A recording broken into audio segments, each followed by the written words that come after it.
we lose an hour's sleep tonight. There's a game early in the morning, so if I'm going to do the preview video and make it worth doing, I have to do it now.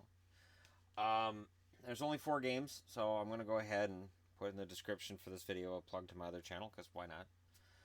Um, yeah, so let's just get down to it.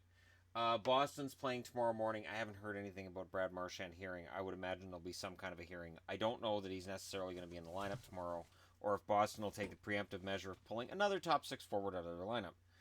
They're 43, 15, and 8. Hudobin's already been announced as the starter. They're 8 and 2 in their last 10, and they've won their last 6 in a row. Boston's looked fantastic, minus some moments. Chicago's 29, 32, and 8. 4, 6, and 0 in their last 10. They've lost their last 2. I'm guessing Forsberg starts tomorrow because Berube started today. Almost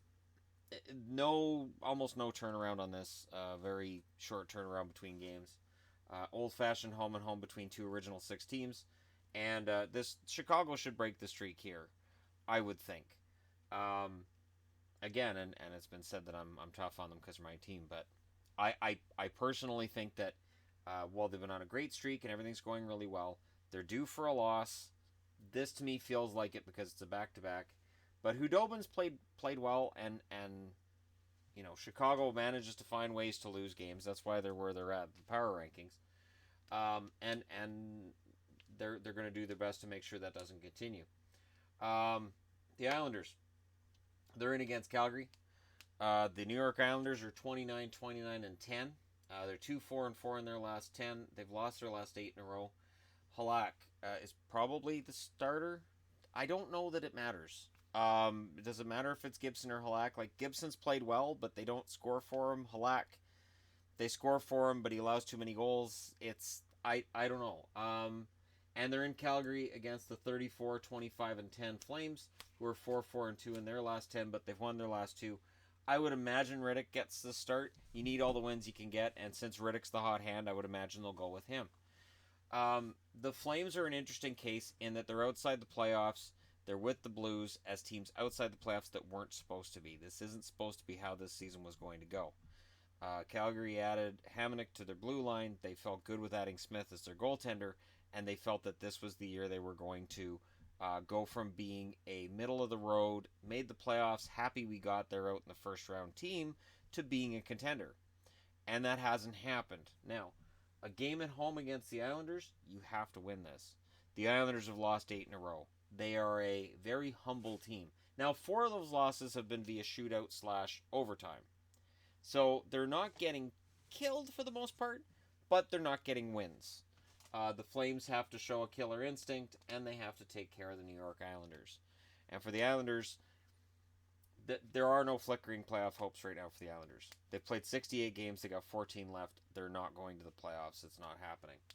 Dallas, 38, 24, and 6 overall. They're 4, 4, and 2 in their last 10. They won their last game. Kari Lettinen's probably starting. They're in Pittsburgh against the Penguins, 39, 26, and 4. They're 6 and 4 in their last 10. They lost tonight against Toronto. Jari might be the starter. They might go with DeSmith. We'll see what they do. Pittsburgh's going to be a very angry team. So the question I keep getting asked is, what do I think? Should Dumoulin's goal have counted? Yes, Dumoulin's goal should have counted. They still would have lost the game. And that's one man's opinion. I get it, but they still would have lost the game. And tomorrow night, I have a bad feeling they make Dallas pay for it. I think Dallas is going to get the brunt of it. I know it's a back-to-back, and Pittsburgh's record on the back half of back-to-backs to start the year wasn't great. This isn't the start of the year. These aren't the same Penguins. They showed a lot of fight in the third period against Toronto, and they are going to show a lot of fight against Dallas. Dallas needs to jump on them early, and they need to be able to hold them down. And if the goaltending is shaky, they need to take full advantage of that. Again, early. If this game is tied at 0 after 1, I don't like Dallas's chances. Because Pittsburgh is going to explode. It's going to happen. It's just a matter of when and how much. Because they've fallen out of first place in their division. They're aware of it. They can see the stats. They can see the standings. And they're not going to be happy about it. And last but not least, Vancouver's in Arizona. This is going to be the most boring game of the night, easily. The game of the night is going to be probably Dallas and Pittsburgh, because this game's in the morning, so there's only 3 games of the night. That's it. And Islanders and Calgary might be, but I really think this is probably game of the night. This won't be. The Arizona Vancouver game last week was an exercise in torture for fans trying to watch it, because it was just awful hockey, just boring. 25-34-9 is the Canucks record. They're 3-4-3 in their last 10. They've lost their last 2. Arizona's 21-35-11. They're 6-3-1 in their last 10. They've lost their last game. So Arizona's got 53 points. Vancouver's got 59. The only storyline in this is if Vancouver goes into Arizona and loses in regulation, they're only 4 points out of last overall in the NHL. That's the storyline. And it's a storyline I didn't think this would happen, but then again, I didn't think that Arizona was going to go on a long run like this either. Would it be best for Vancouver to finish last overall? Probably. Will they win tomorrow night? Sure. Why not? Every now and then they win a game that you look at beforehand and you go, they shouldn't win this one. And then they do. It's funny because 59 is the number of points that they got in back-to-back seasons in the 80s, and they were miserable years. And I kind of, in a roundabout macabre way, I kind of would like to see them lose every game in regulation from here, so they finish with that bad point total again, because it's that ugly. And yet there are a couple of good stories in Vancouver.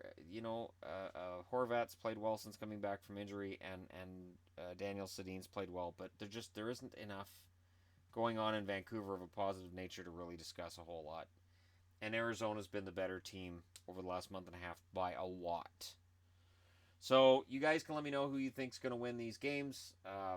Again, there's only the 4, so I'm not going to bother with timestamps. Video's not long enough for me to worry about it. But let me know who you think's going to win these games, which one you're most looking forward to.